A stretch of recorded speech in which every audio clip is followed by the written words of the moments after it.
제21장 예수님과 제자들이 예루살렘에 가까이 와서 올리브산에 있는 벳바게에 이르렀을 때에 예수님께서 두 제자를 보내시며 말씀하셨다. 여러분은 맞은편 마을로 들어가십시오. 그러면 메어져 있는 나귀와 어린 나귀가 함께 있는 것을 즉시 보게 될 것이니 풀어서 나에게로 끌고 오십시오. 누가 여러분에게 무슨 말을 하거든 주님께서 그것들을 쓰시겠답니다 라고 하십시오. 그러면 그가 즉시 그것들을 보내줄 것입니다. 이 일이 일어난 것은 신원자를 통해 하신 말씀을 이루시려는 것이었다. 시온의 딸에게 말하여라. 보아라, 너희의 왕께서 너에게 오신다. 그분은 온유하시어 나귀와 멍에 매는 짐승의 새끼인 어린 나귀를 타셨다. 제자들이 가서 예수님께서 지시하신 대로 하여 나귀와 어린 나귀를 끌고 와서 그 위에 자기들의 겉옷을 얹으니 예수님께서 올라타셨다. 무리의 대부분은 자기들의 겉옷을 길에 깔았고 또 어떤 사람들은 나뭇가지를 베어다가 길에 깔았다. 앞에서 가는 무리와 뒤에서 따르는 무리가 외쳐 말하였다. 다윗의 자손께 호산나, 주님의 이름으로 오시는 분을 찬송하십시오. 가장 높은 곳에서 호산나. 예수님께서 예루살렘에 들어가시자 온 성이 술렁대었으며 온 성에서 이 사람이 누구요? 라고 하니 무리가 이분은 갈릴리 나사렛에서 오신 신원자 예수님이십니다 라고 하였다. 예수님께서 성전에 들어가시어 성전에서 팔고 사는 모든 사람을 내쫓으시고 돈 바꾸는 사람들의 탁자와 비둘기 파는 사람들의 의자를 뒤엎으시며 그들에게 말씀하셨다. 성경에 내 집은 기도하는 집이라 불릴 것이다 라고 기록되었으나 여러분은 이 집을 강도들의 소굴로 만들고 있습니다. 성전에 있던 눈먼 이들과 다리 저는 이들이 예수님께 오니 예수님께서 그들을 고쳐주셨다. 그러나 대제사장들과 율법학자들은 예수님께서 행하신 놀라운 일들과 또 성전에서 다윗의 자손께 호산나라고 하며 외치고 있는 아이들을 보고 분개하여 이 아이들이 무엇을 말하고 있는지 듣고 있소라고 하니 예수님께서 말씀하셨다. 그렇습니다. 주님께서 어린아이들과 젖먹이들의 입에서 나오는 찬양을 온전하게 하셨습니다 라고 하신 말씀을 여러분은 읽어본 적이 없습니까? 예수님께서 그들을 떠나셔서 그 성 밖에 있는 베다니로 가시어 거기서 묵으셨다. 아침이 되어 예수님께서 그 성으로 되돌아오실 때에 시장하셨는데 길에서 무화과 나무 한 그루를 보시고 다가가셨으나 잎사귀 외에는 아무것도 찾지 못하시자 나무를 향하여 이제부터 너에게는 영원히 열매가 맺히지 않을 것이다 라고 하시니 그 무화과 나무가 즉시로 말라버렸다. 제자들이 보고 놀라며 어떻게 무화과 나무가 즉시로 말라버렸습니까? 라고 하니 예수님께서 대답하셨다. 내가 진실로 여러분에게 말합니다.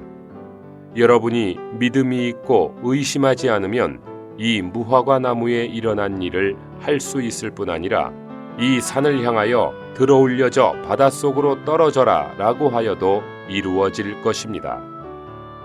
또 여러분이 기도할 때에 믿고 구하는 것은 무엇이든지 다 받을 것입니다. 예수님께서 성전에 들어가시어 가르치실 때 대제사장들과 백성의 장로들이 나와서 그대가 무슨 권위로 이런 일을 하시오? 또 누가 그대에게 이런 권위를 주었소? 라고 하니 예수님께서 나도 한 가지를 여러분에게 물을 것인데 여러분이 나에게 말하면 나도 무슨 권위로 이런 일을 하는지 말할 것입니다. 요한의 침례가 어디에서 왔습니까? 하늘에서입니까? 사람들에게서입니까? 라고 하시자 그들이 자기들끼리 의논하며 우리가 하늘에서라 하면 그가 왜 요한을 믿지 않았느냐라고 할 것이고 사람들에게서라 하면 모든 사람이 요한을 신언자로 여기고 있으니 무리가 두렵다라고 하고는 예수님께 모르겠소라고 대답하니 예수님께서 그들에게 말씀하셨다. 나도 무슨 권위로 이런 일을 하는지 여러분에게 말하지 않겠습니다. 여러분은 어떻게 생각하십니까? 어떤 사람에게 두 아들이 있었는데 그가 맏아들에게 가서 얘야 오늘 포도원에 가서 일하여라 라고 하니 맏아들이 싫습니다 라고 대답하였지만 나중에 뉘우치고 갔습니다. 그가 또 둘째 아들에게 가서 동일하게 말하니 둘째 아들이 아버지 내가 가겠습니다 라고 대답하였지만 가지 않았습니다. 그 둘 중에 누가 아버지의 뜻을 행하였습니까? 그들이 맏아들이요 라고 하자 예수님께서 말씀하셨다.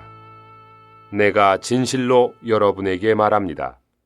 세리들과 창녀들이 여러분보다 먼저 하나님의 왕국에 들어가고 있습니다.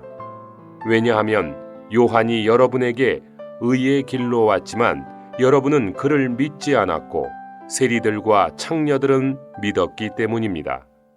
그런데 여러분은 그것을 보고 나중에도 뉘우치지 않고 그를 믿지 않았습니다. 다른 비유 하나를 들어보십시오. 집주인인 어떤 사람이 있었는데 그가 포도원을 만들어 그 주위를 산 울타리로 두르고 그 안에 땅을 파서 포도즙 틀을 만들고 망대를 세웠습니다.